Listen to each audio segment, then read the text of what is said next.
संत है। देखो जो भजन कर रहा है ना, वो वस्तुतः मैंने साधारण मनुष्य की पहुंच में जो वस्तु है, साधारण मनुष्य की पहुंच में जो कार्य है, वो उससे कहीं आगे का कार्य कर रहा है, विशेष कार्य कर रहा है जो भजन कर रहा है। और जब मैं भजन कहूं तो माने वस्तुतः भजन, कई बार कहता हूं ना आपसे, कहने में और भजन होने में भजन करना है, बीच में भजन करना है। समाहित हो जब मन की वृत्ति भजन में, क्योंकि मनवा तो चहुं दिस फिरे, फिर ये तो सुमिरन ना। जब भजन हो, मनसा वाचा कर्मणा, कर्मेंद्रियां ज्ञानेंद्रियां मन सब उसी भगवत तत्व का सेवन करती हूं, उसको भजन कहते हैं। तो भजन करना ये साधारण बात नहीं है, ये विशेष है। जित तो आप करावें, तो वो कराते हैं किसी से कोई कार्य तो कोई करता है। अभी भजन बन तो नहीं रहा है, मैं अपनी बात कह रहा हूं, अभी भजन बन तो नहीं रहा है, पर थोड़ा संतोष इसलिए है क्योंकि संतों की कृपा से ये समझ आ रहा है कि भजन क्या होता है। जैसे एक व्यक्ति होता है, उस बेचारे ने कभी हीरा देखा ही नहीं, अब कोई हीरा कहेगा तो वो केवल कल्पना ही करेगा,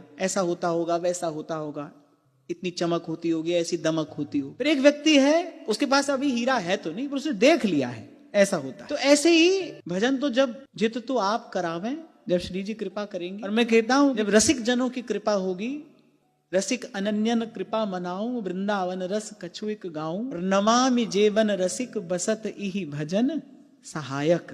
उनकी कृपा से ही भजन होता है। भजन तो जब बनेगा तब बनेगा, हाँ, पर संतों की कृपा से ये समझ में आ रहा है भजन क्या होता है, कैसा होता है, कैसे महापुरुषों ने भजन किया, कैसा उनका भजनमय जीवन था। और जब भजनमय जीवन होता है तब मन चित्त की गति, मन चित्त की स्थिति, मन चित्त की वृत्ति कैसी होती है, इसका कुछ अनुभव संतों की कृपा से हो रहा है। ऐसा होता है भजन। राग द्वेष से शून्य चित्त कैसा होता है, द्वंद्वातीत होकर एक रस अखंड रूप से कैसे उस तत्व का सेवन किया जाता है, ऐसा संतों की कृपा से अनुभव हो रहा है। तो ये एक संतोष की बात लगती है कि भाई चलो, हम कहते आए आज तक, जो यहां तक लाया है वो आगे भी लेकर जाएगा, तो लाने वाला कहीं तो ला ही रहा है। तो ये एक संतोष है। अब पर मैं कह रहा था जब वस्तुतः भजन तो कोई भजन कर रहा है तो ये अद्भुत बात है, ये विशेष बात है, ये साधारण नहीं। और ये होता केवल संत कृपा से। श्री रघुनाथ जी जब विवाह के पश्चात आए, माता की गोद में सर रखकर लेटे हैं, माता दुलार रही है। भाई वो अनंत कोटि ब्रह्मांड नायक तो ब्रह्मांड के लिए है ना, माता का तो वात्सल्य उमड़ रहा है। माता को लग रहा है कार्य तुमने किए, शिव धनुष तोड़ा। कहाँ श्री रघुनाथ जी के वो अत्यंत कोमल, अत्यंत ललित वो कर कमल।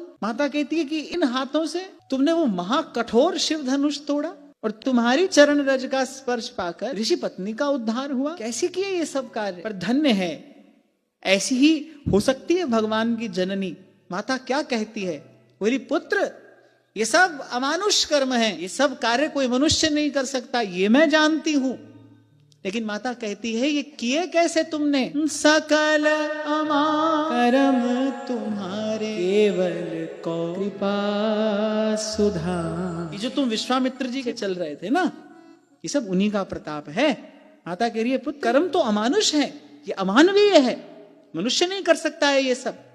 तुमने दिव्य कर्म किए, पर ये किए कैसे, सकल अमानुष कर्म तुम्हारे केवल कौशिक कृपा सुधारे। ये तो विश्वामित्र जी की कृपा है, विश्वामित्र जी का अनुग्रह है। कोई भी जीव अगर भजन कर रहा तो प्रत्यक्ष में या परोक्ष में है किसी संत की ही कृपा, है किसी संत का ही अनुग्रह। मुख्यतस्तु महत कृपा। ये तो कई बार ये विचार करता ही हूं, कुछ संतों का प्रत्यक्ष में दर्शन हुआ इस जीवन यात्रा में, कुछ संतों का प्रत्यक्ष में दर्शन हुआ, और कुछ ऐसे भी रहे होंगे जिन्होंने परोक्ष में हम पर कृपा की होगी, कर रहे हैं। उन्हीं की कृपा से यहां तक आना हुआ है, और उन्हीं की कृपा से कुछ आगे बढ़ने की संभावना भी है।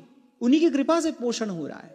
इस मार्ग पर पालने पोसने वाले तो भाई संत ही हैं, गुरुजन ही हैं। श्री प्रहलाद जी कह रहे, प्रभु मैं भी उसी अंधकूप में, कुसंग में पढ़कर मैं भी उसी अंधकूप में गिरने जा रहा था प्रभु।